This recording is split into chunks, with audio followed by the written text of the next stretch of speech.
Good morning, metalheads of the internet, and welcome to a brand new episode of the Metal Meltdown.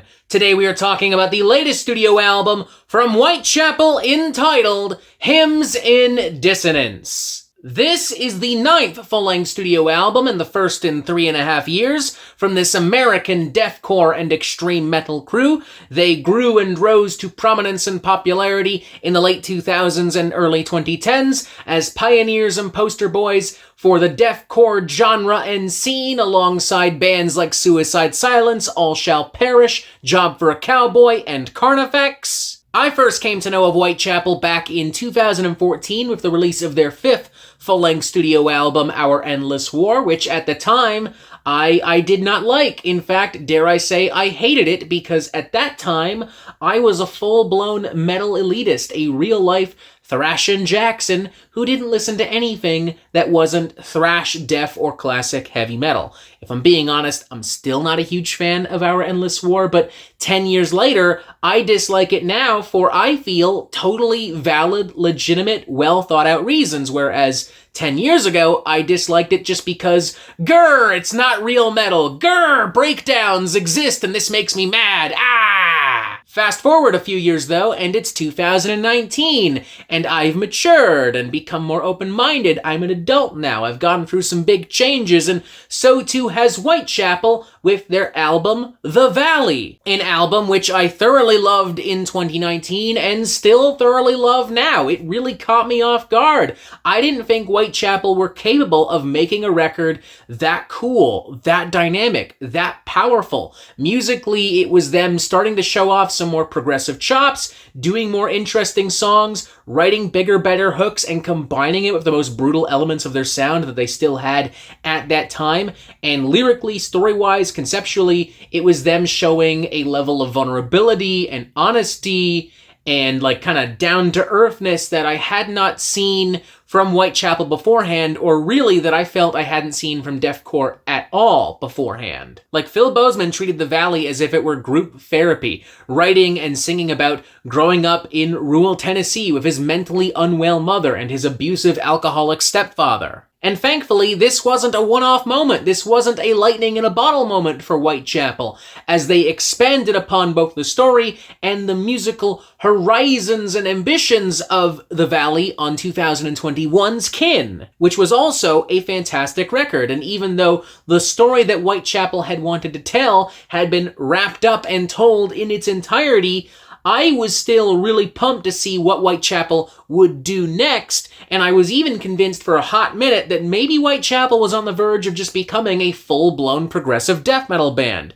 Boy, was I wrong there, because Hymns in Dissonance is not that at all. Through Hymns in Dissonance, Whitechapel firmly and passionately re-embraced the days of records like This Is Exile and A New Era of Corruption. Brutal, old-school, pummeling deathcore with anti-religion, anti-corruption themes and lyrics and storytelling, complete with loud, crushing production and a variety of hooks and choruses and refrains here and there that frankly would have found their way onto an offensive t-shirt sold at either a Warped Tour merch table or at Hot Topic in 2009. And I'm not gonna lie, I am maybe just a little bit disappointed by that. I would argue it's a bit of a downgrade to go from making some of the most emotionally complex and revealing and musically progressive stuff of your career to then just doing a late 2000s deathcore record that realistically could have come out directly after This Is Exile or A New Era of Corruption. But I concede, even if this is not the album that I wanted, even if this does not go in the direction that I thought Whitechapel should have gone, it's still a good album, and I still had fun. And for the most part, I think a lot of people will also as well. Opening number, Prisoner 666, starts us off on a pretty fucking strong note. There's a nice big epic build-up going into a pretty declarative vocal refrain. I bear the number 666, launching into a dirty fucking groove with a dirty fucking guitar tone. Right off the bat, it almost feels like an amalgamation, a smorgasbord of various eras of Whitechapel. That guitar tone, that's somatic defilement. all the way through. But that groove is the saw is the law from Our Endless War.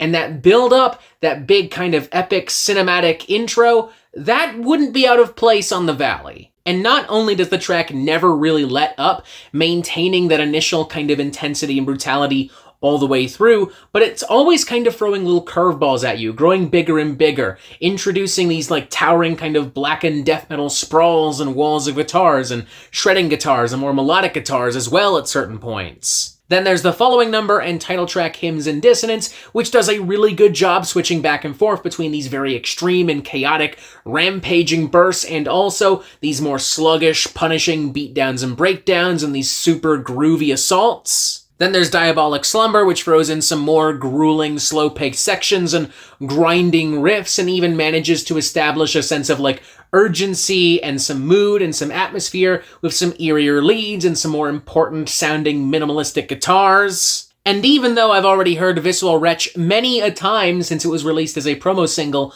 months and months ago, I think it still holds up, and honestly, it sounds pretty fantastic in context of the full album. Here, it feels even more important and even more powerful. Still really loving how those wailing guitars transition so smoothly into some grimy, gritty, gristly kind of death metal guitar riffage. And though I'm not a huge fan of the instrumental interlude Ex Inferi because frankly, it sounds like every single instrumental interlude that you've ever heard on any kind of heavy metal, extreme metal record ever. I do like how it sets up the following number, Hate Cult Ritual, which is probably the best and one of the most brutal and energetic and hype as fuck and anthemic cuts on the record. It's got tons of hellish and carnivorous guitar riffs and pyrotechnics all the way through, and that main chorus is something that I promise you everybody is going to be singing and screaming along to live in concert.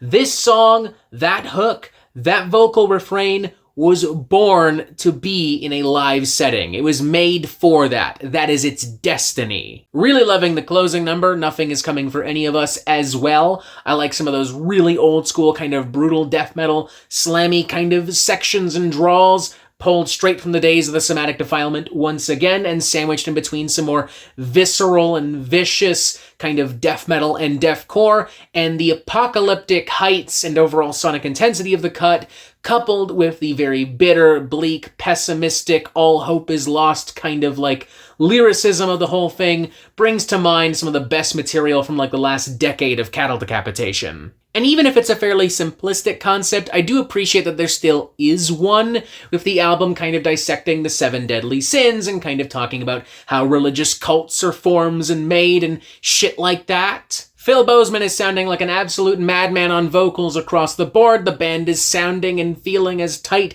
as ever. I do think that the production is a little bit too big and loud for its own good sometimes. Like, in its most explosive and extreme moments, you do start to hear a lot of compression, things do start to bleed together, and it can be a little aggravating and obnoxious on the eardrums. But ultimately, it's really hard to argue when the final product is this fucking good.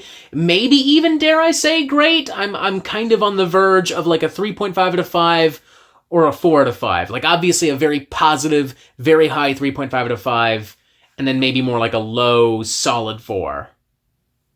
I don't know. You know what? I'm feeling generous. 4. Fuck it. Hymns of Dissonance may not be what I necessarily wanted from Whitechapel, but it is very well made, very well produced, very entertaining, and very fucking brutal. And I think longtime fans of Whitechapel, particularly those who have been frustrated with the past decade of more experimental offerings and affairs, will be elated with this. I don't really have much more to say, so I think we're kind of in a decent spot right now to start wrapping things up.